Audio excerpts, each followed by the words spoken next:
earlier you mentioned that some of these could be behavioral, right? And they're in my line of work, we see that certain things are learned behaviors. So if mom or dad exercise that behavior at home and exuded that behavior, well, guess who's watching and who's learning, right? Your children. So it becomes generational. It's like domestic violence.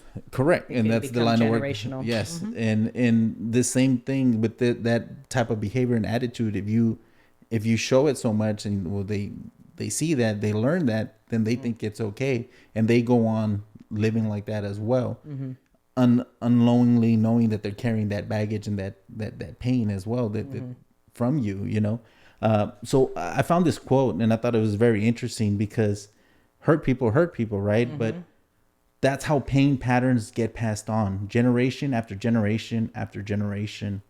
So you have to break the chain today, break the generational curse. Meet anger with sympathy, contempt with compassion, cruelty with kindness, greet grimaces, you know, people with ugly faces, you know, as they say in the Hispanic culture, la caras, you know, they have caras. Well, how do you combat that? Well, smile right back at them. The movie Madagascar, the penguins, smile and wave, boys, smile and wave, right? And that's what comes to mind, right? Forgive and forget. Don't look for faults, and we just talked about that right now. But guess what's the greatest weapon to combat all this? Love is the weapon of the future.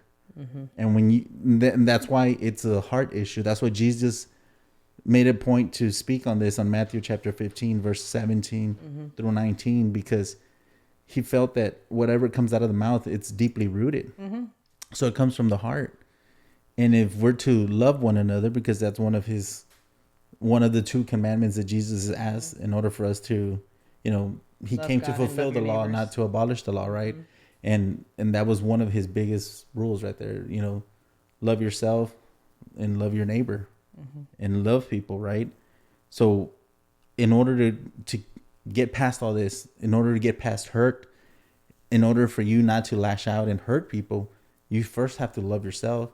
Love is the greatest weapon, and in love, it's gonna be able to come out from the heart and out of your mouth. And now that's why you love on people when they wear something nice. You make it a point to compliment them because you're showing them love by a simple gesture, by a simple comment, right? So love.